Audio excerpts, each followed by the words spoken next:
What's up, ground crew? This is your designer speaking, Mario, and today we're going to go over a backyard patio project. A landscape contractor reached out and was looking for some help with layout and to produce a little bit nicer 3Ds, which would allow him more time to sell and get the projects done. So this project involved a patio with some pathways and some steps.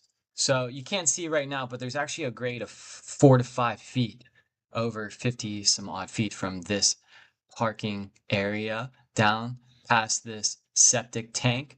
And then they wanted a patio that they could have their swing set on, and then a walkway would continue to the deck stairs. This is all grass here, and then there's some trees at the far end.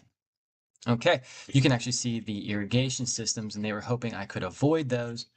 So let's go to what the homeowner shared with him.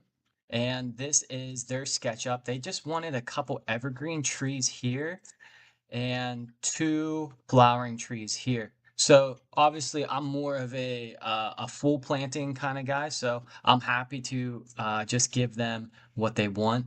And also the budget of the design didn't allow for any planting plans, so it all worked out. So we're just focusing on layout. Uh, we completed the first step of design, and this is the functional diagram. It is a quick way to get ideas on paper and get feedback. It's not about defined edges. So from the client receiving this, they were able to tell me, okay, yeah, this is exactly what I was thinking. A couple landscapes, planting areas, but then they also mentioned maybe making this area wider. Obviously, if we're gonna put flowering trees in here, this needs to be wider. And I shared another one with them, just throwing down an idea of like a fire pit area. They said, no, let's just keep it to the original design if we can. So the next step was for me to draw up a preliminary design. The client was thinking about maybe skipping straight to 3D.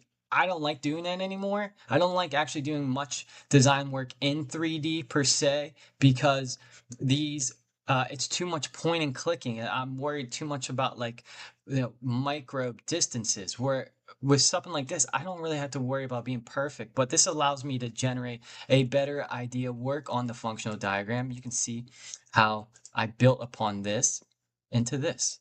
So I have the landscape coming around the flowering tree. I matched the house's corners, and I used lines of force. In another video, earlier video, you can see when I talk about lines of force. And then I threw in a little bit of curves. Klein wanted that, but because there was a slope, and rather than just doing cheek walls everywhere, let's do some boulders here. And then we got our steps and steps.